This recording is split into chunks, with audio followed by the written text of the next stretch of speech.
articulé autour de deux parties essentiellement.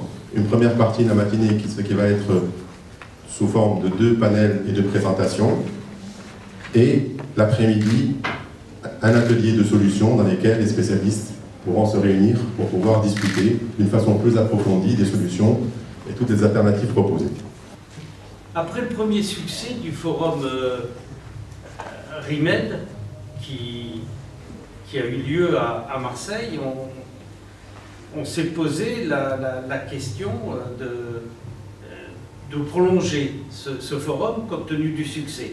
Et notre partenaire, la Connect, a immédiatement suggéré que ce forum puisse se tenir à Tunis pour des raisons évidentes de proximité et pour des raisons aussi évidentes de nécessité. Mesdames et messieurs, j'apprécie l'organisation de ce forum qui représente en outre une opportunité pour monter des projets de recherche et de développement collaboratif en lien avec la thématique REACH et proposer un dispositif de formation bien approprié qui favorise l'insertion des jeunes dans la vie professionnelle. Nous collaborons avec la Connect depuis plusieurs années de manière très professionnelle et nous étions en contact avec la région PACA qui a le grand plaisir aussi de travailler avec la Connect. Pour eux, c'est vraiment une référence. Ça, je tiens à le souligner. Je vais maintenant vous parler donc de la réglementation REACH et je vous parlais également donc des fiches de données de sécurité. Donc c'est vraiment un moyen de valoriser ces produits que de respecter toutes ces réglementations, et c'est aussi un moyen d'entrer relativement facilement en Europe.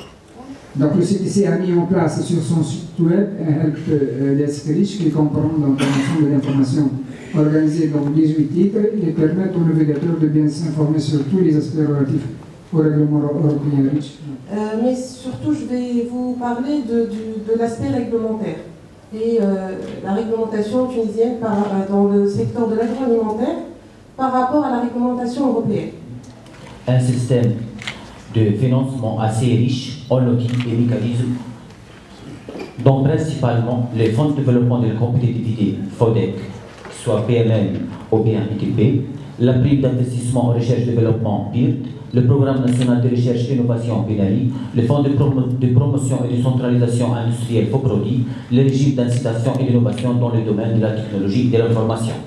La plateforme a pour objectif de regrouper les différentes compétences de chacun des partenaires en matière de technologie, de biologie, d'analyse, de faisabilité industrielle, de réglementation juridique, de commercialisation et d'exploitation.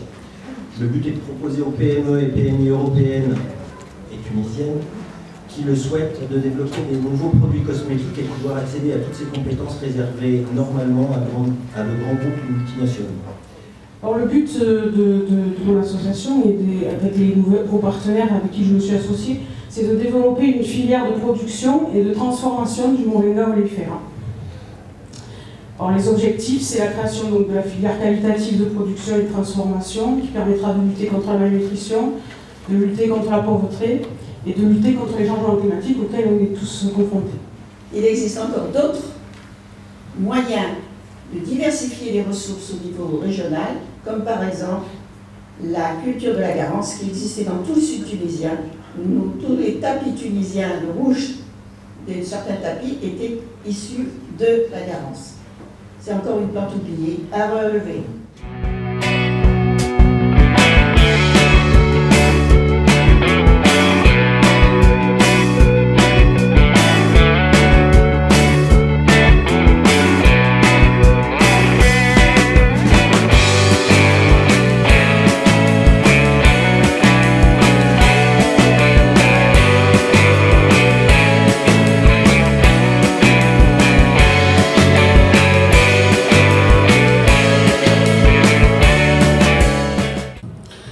Je reviens à la cosmétotextile parce que je pense que pour la Tunisie, il y a quelque chose qui est intéressant de faire. Et en fait, les microcapsules permettent de faire des tissus innovants. Et on a une volonté vraiment d'avancer avec la Tunisie. Il y a un intérêt commun pour vous comme pour nous, c'est l'agriculture de demain et comment aider les agriculteurs à se repositionner pour garder un marché et redynamiser notre agriculture. retrouver et valoriser nos savoir-faire, parce que ça, on l'a acquis depuis des millénaires et on ne peut pas nous l'enlever, malgré la mondialisation, donc il faut le valoriser. Et le sud de la Méditerranée peut, à travers son formidable historique et savoir-faire dans les produits naturels, utiliser REACH comme un levier économique.